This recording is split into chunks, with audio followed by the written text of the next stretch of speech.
Hello, Kim Searle, Emotional Mastery. Difficult conversations. Have you ever had to give one, hold one, schedule one, or been part of one? Oh my word, I know I have. Many years ago, as a project manager, I was also responsible for a team, and there were occasions when difficult conversations had to be had. And I wish I'd done a bit more research because I may have been able to have them much better. I want to go through my 7 tips to help you manage better conversations, just because there is a way of at least beginning to make some different approaches for yourself, such that you can manage your own state. And let's be honest, if you're listening to this, I'm only interested in your state, although definitely the outcome for the other person. So the question has to be, what is a difficult conversation? We all know that we've sometimes had to have a conversation with somebody where there is a potential of conflict, the potential for lots of emotion, and definitely a situation where you could end up at cross purposes. And if you're in business, you will know always to prepare for a meeting. What I want to do is help you prepare on a slightly different level to have those conversations. Because one of the things is there is nothing wrong, in essence, with a differing set of opinions. Nothing wrong with finding somebody doesn't agree with you. There is nothing wrong with certain forms of conflict. Why? Because it's through these that we begin to understand the other party or parties and begin to find somewhere that is accommodating for both sides, not just one. It's how we start to build our relationships and develop who we are as individuals and as groups. So being prepared for the conflict or the emotion or the disagreement can make such a difference, I think, to the outcomes that you're going to go for. So the first thing is, what is the trigger? Because let's be honest, there will be one. And there are many reasons why a conversation could be classed as difficult. Breaking bad news. Now, from a work perspective, that could be, sorry, you're being made redundant. Or it could be in personal life, really sorry, but that person has now passed. That bad news, how do you handle that in a way that works for you, as well as the other person you're passing that information out? Pointing out someone's bad behaviour, language, or attitude. Now, the chances are this is according to you, but if you're in the workplace, it's probably according to the culture and the values of the organisation. So you've got a little bit of weight behind you. But on a personal level, it could be that the other person is a close family member, and then that becomes a little bit more difficult. You've probably put up with it for a while, or maybe it's a new behaviour. Somehow you've got to bring that to their attention, say, this is not good. What about if you're discussing something very personal, sensitive, or controversial?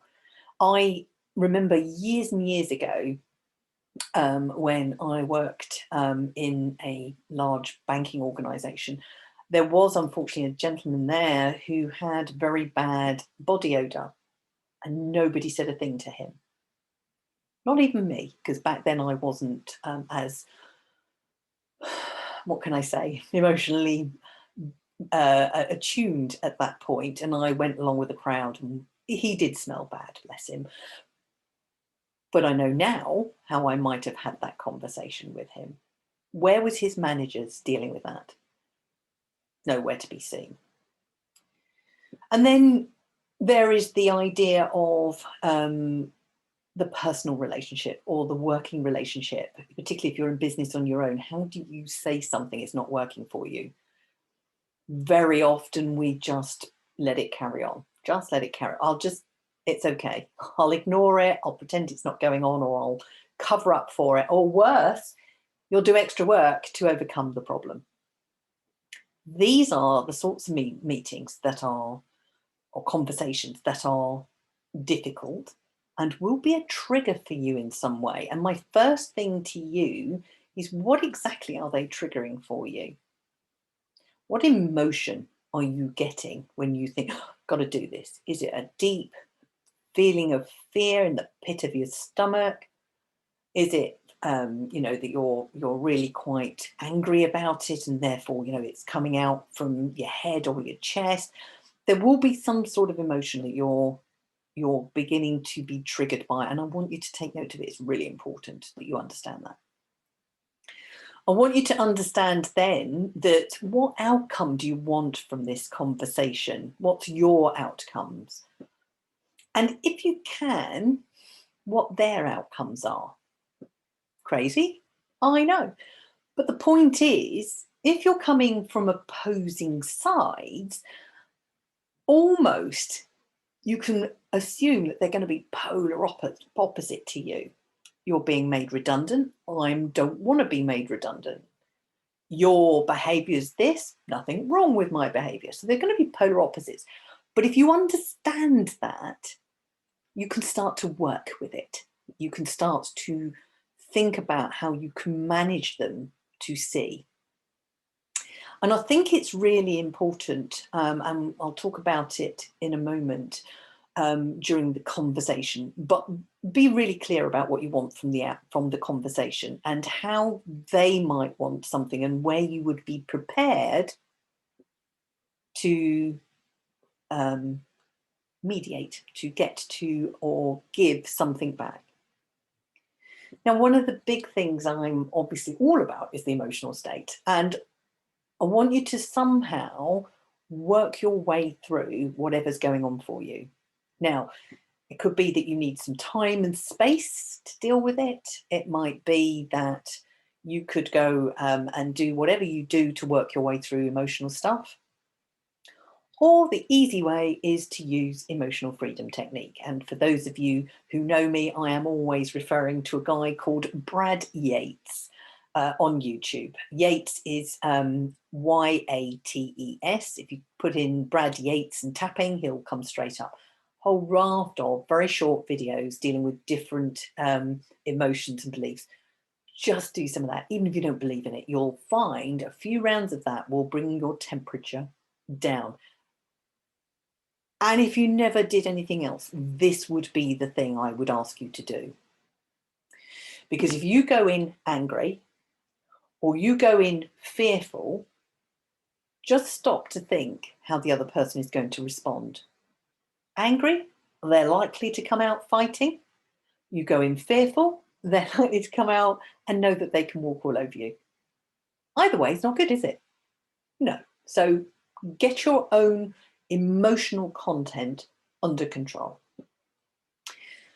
You're then ready to schedule the call. And even if this is a personal one, you're going to raise something with your partner, that they need to do the shopping more, or whatever, you still need to schedule the call. And my recommendation to you, and even from a work perspective, is to try and do it somewhere neutral. Why? Two reasons, really. One is that the chance for emotional meltdowns are lessened. The risk of them is less. I'm not saying they might not happen. If you're breaking up with your partner, they may still storm out of the restaurant. But what you've done is you've minimized the amount of drama that would go around it. And there will be space between them leaving and you having to either go back to the same home or have a conversation. The second reason for doing it in a neutral space is that the energy that may come out in that is then in an open space and dispersed. If it's in the workplace, can you imagine every time you go to see them, the other person at their desk? Or if it's in the home, every time you go through the kitchen, there's this energy left behind where you know that you've had a row. Not good. And particularly if you've got children. Get off site. Once you've scheduled it, you've agreed a time, they know it's coming. Please do not leave it too long before you have the conversation after telling them you want to talk to them. 24, 48 hours, no more, because they are then going to stew about it. And the more they stew, the more grief you're causing them, which is unkind. But also, they're more likely to come in a heightened state of an emotional something, depending on what you're having the conversation about. Now, by this point, you know what your outcome is. You've worked with your emotional state and you have some idea of what you're going to talk to them about. Please keep the information factual. 2 or 3 facts. There may be a whole host of things you want to discuss, but keep it really succinct. 1 or 2 is better, but if you have to, 2 or 3. And the reason for that, again, is important because if they are facts, people can rarely argue with them. Now, obviously there's facts and there's facts. Even if they can argue them, do they have counterfacts for what they're saying? The chances are not. What that will do is keep the conversation on track. And if they say, that's not right, something else, okay, let's schedule another conversation, go away and we'll both check. Keeps the emotion down. If they've heard the facts and they are just ready to rant, let them. Let them just download. Years ago, when I was working in a call center, the idea was to allow the customer to vent. And whilst they're venting, to start to mirror them in some way. So when you reply at a louder rate, but you start to bring them down and lead them down as a bigger conversation. But the point is to allow them to do that, but acknowledge what they're saying. I hear what you're saying. What I sense is, what I think you mean is, so you're not interrupting them, but what you're doing is you're validating their viewpoint. I can't emphasize how important that is. Validating them and letting them know they had the right of reply. And definitely more listening. And then you get to the end of the conversation, something's gone on, and I don't know where you'll end up, but you'll either end up agreeing, which is a great place to be, but be careful they're just not agreeing to get out of the meeting. So you're going to have to be more emotionally tuned in to what's going on. Sometimes they'll just agree with you to get out of the meeting. Yeah, I agree with that. I agree with that. No, they don't. So be mindful of it. So if you see that behavior where you can see they're ready to just get out, say, okay, well, look, I hear that you're agreeing. Let's have another conversation in a week or 2 weeks. Let's see how it goes. Let's follow up. Gives them the chance to say it's not working for them. It may be that there's more negotiation required. Well, you want this and I want that, and how's that going to work? We haven't got enough information now. Well, let's get back together. Difficult conversations, when handled really well, do not have to be fixed in one conversation.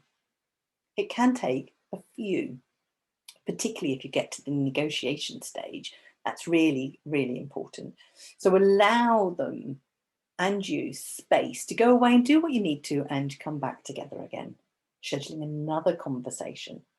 And I think particularly when you're working in the working place, that works really, really well. Depending on what the personal conversation is, that might be might be a little more difficult, but still doable. If you've reached an impasse, oh my word, that's going to happen from time to time. It's okay. All you need to do is draw a line under it and say, okay, we're not getting anywhere here, are we? Let's leave it where we are today. So you might not have got through all the conversation. Let's leave it today and let's have another conversation. Are you seeing a trend here? Yes. I remember being on a call once with the client and the contractor who had employed me as project manager. And oh my word, phew, they were going hell for leather at each other. And it was really very difficult. I've never, ever been on a call like it. And I thought, what am I going to do with this? And I had to stop them quite firmly and say, okay, let's pause, let's take a break, come back in 10 minutes, go and get a coffee, walk around the park, whatever you need to do, come back in 10 minutes and we'll start again. And it was almost like, first of all, they could have the pause. Secondly, it brought them back into the moment because they got so wrapped up in their own story that they weren't listening to the other side at all. It may be that it's not the next day you have the resumption of a call. It could be just half an hour. Just allows tempers to cool or emotions to dissipate. So know that you can do that. Absolutely. And of course, there may be some things that are going to be done afterwards. And I would always recommend, number 7, that you make sure that you can have some sort of follow-up. Very often, particularly in the personal relationship world, we think a conversation does it, don't we? And how often doesn't it? The person says, yeah, I'm going to change, and they might change for a few weeks and then they're back to the square one. And I don't get me wrong, I absolutely have been there, both with ex-partners, but with myself as well. Oh yeah, no, I'm not going to do that anymore. You do, because it's hard to change them. So I just want you to know that it's worth following up, and it's not a waste of time, and it's a good thing to do, particularly in personal relationships, where, remember, any disagreement or conflict or altering opinions are just things to help build a stronger relationship. This has been a longer video than I would normally do, but I think it's so important. If you've got any questions at all around difficult conversations, I'd love to hear from you. Just drop me an email. I'll put the details in the link below. And please do comment and share of anything that you found that's useful, because anybody looking at this video will be looking for any help they can have. So I am open to suggestions.